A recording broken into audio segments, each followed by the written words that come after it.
लोकशाहीचा बुलंद आवाज, रिपब्लिकन वार्ता, महाराष्ट्र। लोककवी वामनदादा कर्डक यांना जयंतीदिनी अभिवादन। पीपल्स रिपब्लिकन पार्टीच्या वतीने अभिवादन कार्यक्रमाचे आयोजन। लोकशाहीर लोककवी वामनदादा कर्डक यांच्या जयंतीदिनी पीपल्स रिपब्लिकन पार्टीच्या वतीने साजरी करण्यात आली। यावेळी प्रदेशाध्यक्ष गणेशभाई उन्हवणे यांच्या उपस्थितीमध्ये वामनदादांच्या प्रतिमेस पुष्पहार अर्पण करून कार्यक्रमाची सुरुवात करण्यात आली। तसेच वामनदादांच्या प्रतिमेस अनेक कलावंत व कार्यकर्ते यांना अभिवादन करून वामनदादांच्या जयंतीनिमित्त त्यांना पुष्प अर्पित केली।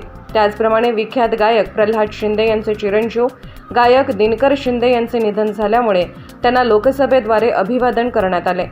यावेळी जिल्हाध्यक्ष शशिकांत उन्हवणे, ज्येष्ठ गायक कवी रंगराज डेंगळे, ज्येष्ठ साहित्यिक साराबाई वेळेंजकर, ज्येष्ठ गायक संजय उन्हवणे, जयपाल धिवरे, जितू देवरे, विश्वास गवळे, केशव साळवे, हरीश जाधव, गौतम पगारे, रोहित भालेराव, आदर्श धिवरे, अतिश शिंदे, आलाप ढेंगळे, रवी पगारे, जावेद शेख, बिलाल शेख, मोबिन खान, आबिद शेख, शाहरुख खान, हरुण टकारी, गोविंद शिगारे, मुरली काळे, भारत कर्डक, प्रशांत कर्डक, दयाबाई कोळे, निर्मला सोनवणे, मालनबाई समदूर आदीसह पदाधिकारी कार्यकर्ते मोठ्या संख्येने उपस्थित होते।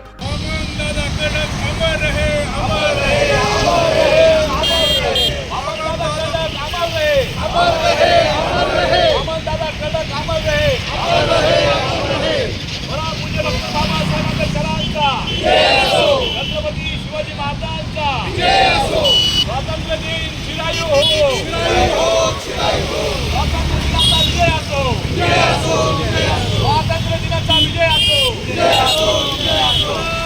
बाबासाहेब आंबेडकरांचा, भारतीय संविधानाचा, भारतीय संविधानाचा जय भीम।